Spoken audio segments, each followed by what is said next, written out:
बहुत कुछ बता रही है।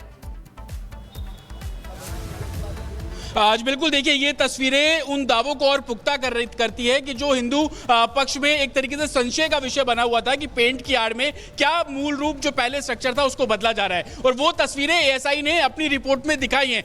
दिखाया गया है कि कैसे गोल्डन सुनहरे पीले रंग का इस्तेमाल मस्जिद के अंदर जो गुंबद बना हुआ है वहां पर किया गया, हरे रंग का इस्तेमाल किया गया। और ये तस्वीरें कहीं ना कहीं उन दावों को भी पुख्ता करती है जो रिपोर्ट में एएसआई ने बोला कि मस्जिद के अंदर रंग रोगन कराने की जरूरत नहीं है। लेकिन सबसे बड़ी बात कि आधुनिक तरीके से उस पूरे प्लेस को, जो कि एएसआई की इमारत है, उसमें बदलाव किया गया। जो फर्श है उसको पूरे तरीके से टाइल्स लगा दी गई, पत्थर वहां पर लगा दिए गए, जो स्ट्रक्चर है उसको नया कर दिया गया। जो अंदर गुम्बद का जो पूरा स्ट्रक्चर है वहां पर अलग अलग रंगों से पेंट और प्लास्टर का इस्तेमाल जो वो किया गया है। और ये तमाम जो जानकारी है वो एएसआई ने अपनी रिपोर्ट में दी। अपनी रिपोर्ट में एएसआई ने यह भी बोला कि वो जल्द दोबारा जाएंगे, निरीक्षण करना चाहते हैं, सर्वे करना चाहते हैं इस पूरी शाही जामा मस्जिद का, जिसको लेकर वो मस्जिद कमेटी के लोगों से सहयोग की भी अपील कर रहे हैं। लास्ट में जब आप रिपोर्ट में देखेंगे तो एएसआई की तरफ से बोला गया है कि मस्जिद कमेटी उन्हें सहयोग करे। इससे ये बात भी और सवाल खड़े हो रहे हैं कि कल जब टीम पहुंची तो क्या मस्जिद कमेटी के लोगों ने उनको पूरे तरीके से सहयोग नहीं किया।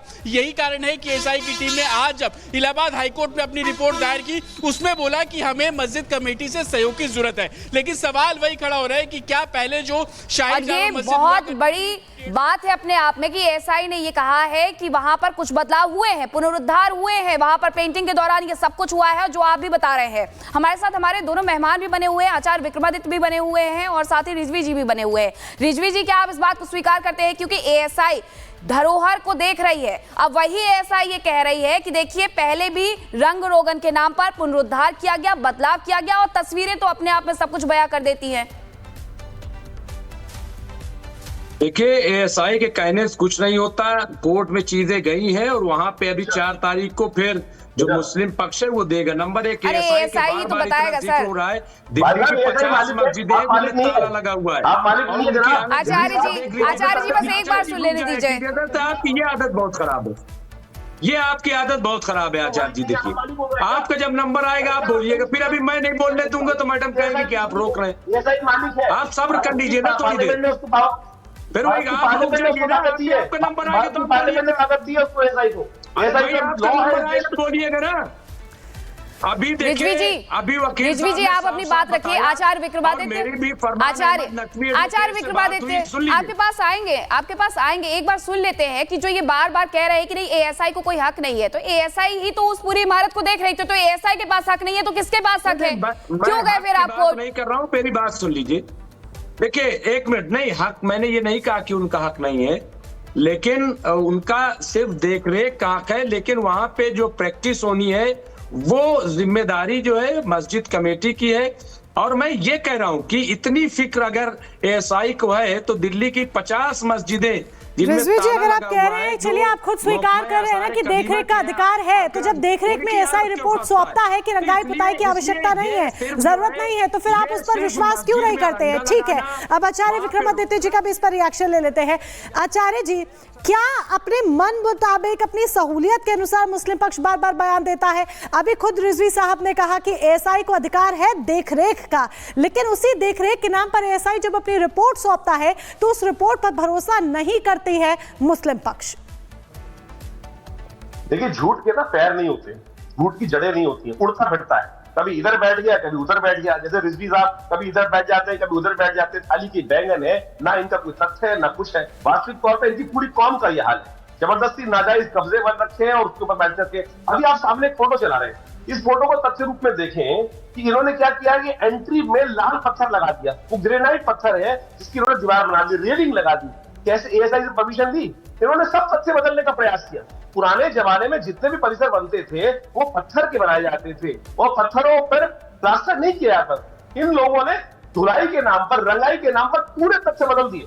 एएसआई को घुसने नहीं दिया वहां पर। ऐसा राजनीतिक जो आतंक फैला रखा है इन लोगों ने, इनके जो सरपरस्त लोग, जो पार्टी वहां पर लगातार ताकत में रही, उन लोगों ने, कांग्रेस ने पिछले 70 सालों में इस देश के अंदर ऐसा वातावरण बनाया, इनको मत छूना, इनको मत छूना, इनको मत छूना, हमारा मच जाएगा। अरे भाई, इन्होंने सिर पर बैठिए लगे और ऐसे आतंकवादियों ने तमाम भारत के परिसरों के ऊपर नाजायज कब्जा कर दिया। आज एएसआई जा रहा है, कोर्ट के सामने तथ्य उपस्थित कर रहा है, और इनके जो नाजायज लोग बैठे कह रहे एएसआई की औकात नहीं है, एएसआई मालिक नहीं है। अरे तुम मालिक नहीं हो, तुम नाजायज कब्जे वाले लोग हैं, जिंदगी भर कब्जे करते आए। 1000 साल से इस देश के ऊपर कब्जा करने के लिए तुम्हारे जो आतंकवादी जो इस देश के अंदर जो बनकर आए, जिन्होंने इस देश के ऊपर आक्रमण किया, उन लोगों ने अपना कब्जा नाजायज कब्जा करते रहे, और वही उनकी नाजायज मस्जिद के फर्श को टाइल्स पत्थर से ढक दिया। आप सोचिए ऐसे सर्वे से क्या कुछ खुलासे हो रहे हैं।